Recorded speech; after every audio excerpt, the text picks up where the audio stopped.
Let's do question number 3 of exercise 5a. Question number 3 is, in the given figure, if we say that the shaded region is 1/4, then identify the error in it. हम अगर ये इस जो figure है उसमें ये कहते हैं कि शेडेड रीजन 1/4 है, तो इसमें एरर निकालनी है.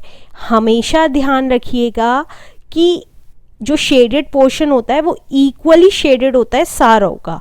लाइक अगर आप इस इमेज में देखेंगे तो ये पोर्शन बड़ा है इनसे, इन दो पोर्शन से, right.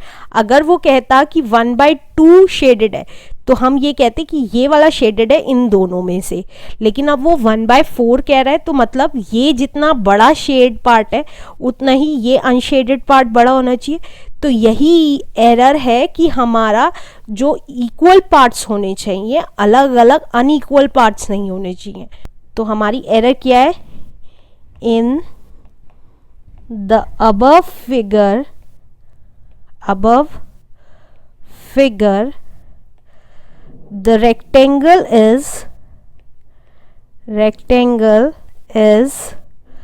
not divided into 4 equal parts.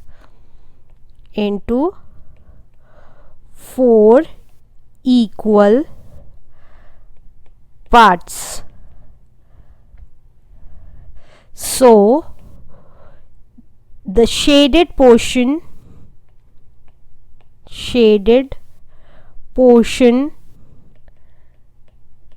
can't be said that 1/4 is a shaded figure.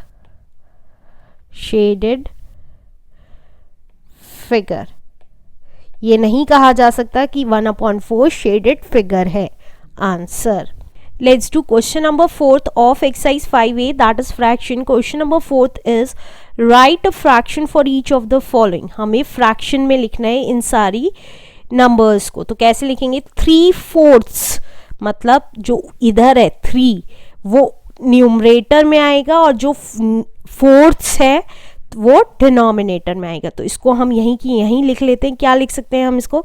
3/4. तो न्यूमरेटर वाला ऊपर होता है, डिनोमिनेटर वाला /नीचे होता है. तो ये आ गया हमारा 3/4. अब इसी तरीके से नेक्स्ट पार्ट में कह रहा है 4/7. तो हम क्या लिखेंगे? 4/7. इसी तरीके से नेक्स्ट पार्ट में कह रहा है 2/5. तो मतलब 2/5 ये लिख सकते हैं. इसी तरीके से नेक्स्ट में कह रहा है 3/10. तो 3/10 हो गई हमारी. अब नेक्स्ट पार्ट में कह रहा है 1/8. तो 1/8 हो गया. इसी तरीके से नेक्स्ट पोर्शन में कह रहा है 5/6. तो दैट मीन्स 5/6 हो गया. नेक्स्ट पार्ट में कह रहा है 8/9. तो दैट मीन्स 8/9. नेक्स्ट पार्ट में कह रहा है हमारा 7/12. तो 7/12 इज द आंसर.